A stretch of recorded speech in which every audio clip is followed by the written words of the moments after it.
Olá, eu sou Borges Júnior. No programa de hoje vamos falar sobre doença periodontal em pacientes com síndrome de Down, estudo financiado pela FAPEMA. E aqui com a gente, para falar sobre esse assunto, recebemos o professor doutor do Departamento de Odontologia da UFMA, professor Bruno Benatti. Bem-vindo. Bom dia. Muito obrigado pela oportunidade de falar sobre esse trabalho que a gente vem desenvolvendo nos últimos anos aqui na UFMA. Começo pedindo para o senhor explicar para a gente o que é a doença periodontal e como é que ela afeta a saúde bucal. Essa pergunta ela é muito boa porque poucas pessoas entendem o que é a doença periodontal, o que é a especialidade de periodontia, né? É bem comum eu profissionalmente ter que explicar o que eu faço, né, dentro da odontologia. E ela é boa porque ela talvez seja a especialidade que mais tem a ver com o dia a dia de todos nós, né? Porque ela vai ter uma relação bastante íntima com a capacidade que a pessoa tem de escovar os dentes, de higienizar a boca. Então, a periodontia, né, ela é tudo que envolve o dente, o que dá o suporte ao dente, né? Eu gosto de brincar que eu não sou um dentista de dentes, né? Eu cuido pouco dos dentes, mas eu cuido do que dá o suporte, o que vai permitir que esse dente faça a função dele. Então, de maneira geral, vai ser a gengiva, né, e o osso dos maxilares, que vai dar, onde esse dente vai estar inserido.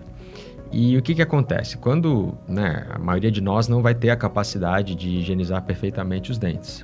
E se isso não é feito de uma maneira adequada, a gente vai ter o acúmulo de biofilme ou da placa bacteriana, como as pessoas gostam, né, e conhecem mais. E essas bactérias que tem nessa placa bacteriana, elas vão gerar uma inflamação nessa gengiva.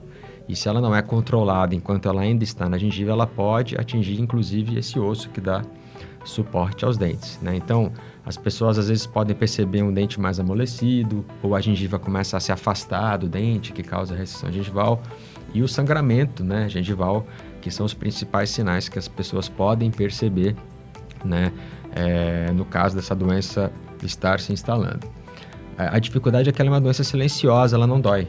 Então, muitas vezes, só o profissional mesmo que vai poder observar se essa pessoa tem ou não essa doença. E ela é extremamente prevalente entre humanos, né? Então, a gente tem mais ou menos aí mais de 1 bilhão de pessoas que têm as formas mais graves da doença, né? Então, muita gente é afetada por isso. Agora, pessoas com a síndrome de Down, elas são mais suscetíveis à doença periodontal. Por que isso acontece? Qual a realidade aqui no estado? A síndrome de Down, ela é a síndrome genética mais prevalente, né, entre humanos. Então, a gente tem só no Brasil aí uma população de aproximadamente 300 mil pessoas com síndrome de Down, é muita gente, né? E a questão, né, das pessoas com síndrome de Down é que elas têm alterações imunológicas, né, gerais, né?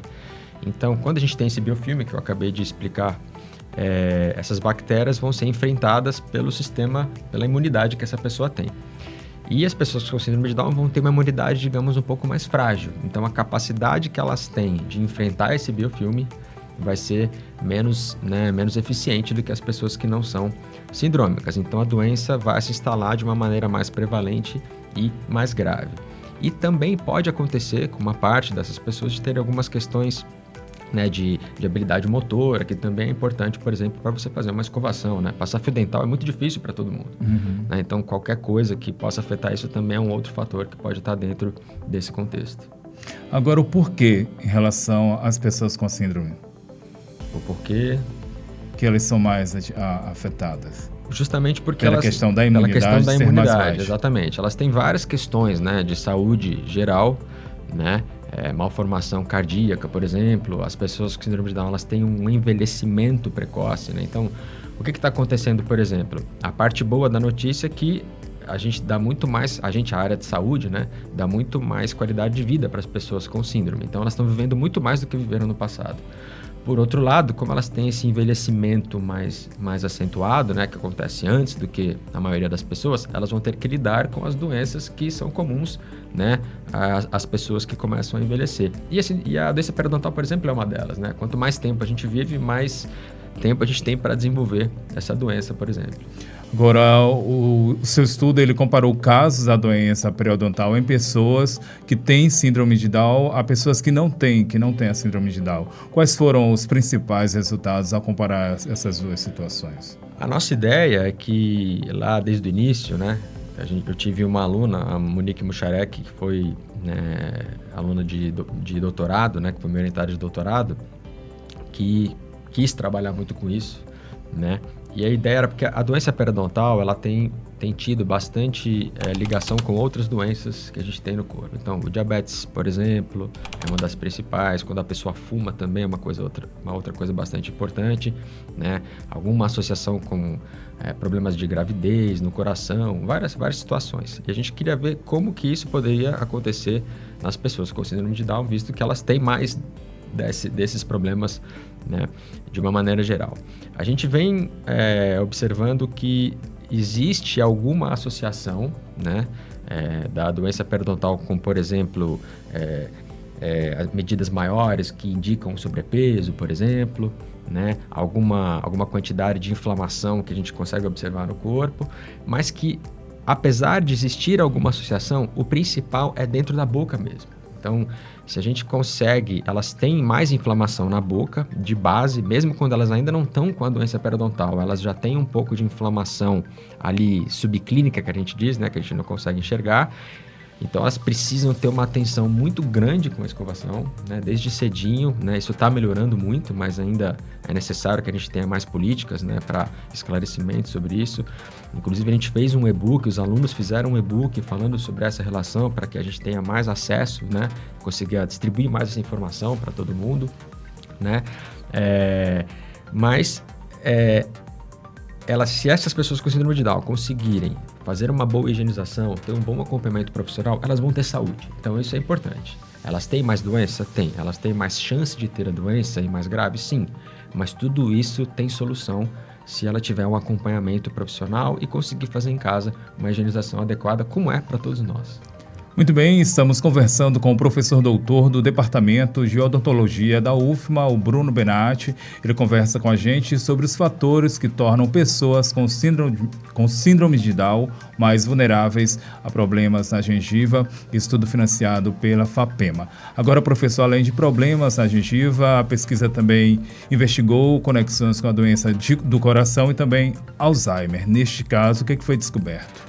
Existe uma especulação, não é uma informação clara, ainda que pode haver nessa associação da doença periodontal com questões neurológicas e do coração, né? A gente não conseguiu, na verdade, observar nas pessoas com síndrome de Down que exista essa associação de maneira muito clara. Então, a gente vai precisar continuar, né, trabalhando com esse assunto, com essas pessoas, tanto com síndrome quanto sem síndrome, né, de Down.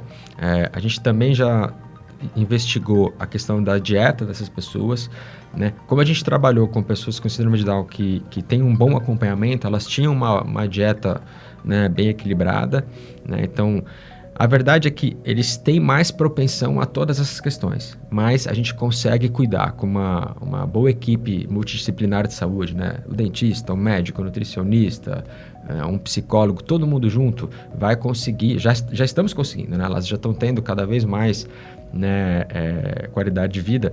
Inclusive, a minha geração não conviveu na escola com pessoas com síndrome de Down, e agora elas já estão aí ocupando os espaços, né? Acho que isso é não só as pessoas com síndrome de Down, mas qualquer pessoa neurodivergente já está tendo mais acesso, eles estão nos lugares, e é isso que a gente deve continuar trabalhando, né, enquanto sociedade, para que a gente dê essa oportunidade e que eles consigam ter a vida deles da melhor maneira possível. Dentro desses estudos, dessas investigações, quais foram os principais desafios?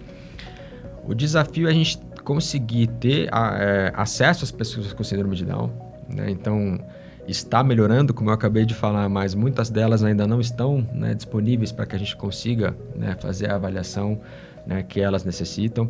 Existe uma dificuldade muito grande de oferecer um serviço adequado de saúde para a maioria delas, né, porque é tudo muito caro, né, exige bastante de todo mundo e uma boa parcela delas não vai ter acesso a uma qualidade de tratamento, né? Então, se a gente não tem nem o lugar que elas possam ir para ser atendidas, imagina onde que a gente vai achar, né, essas pessoas, né?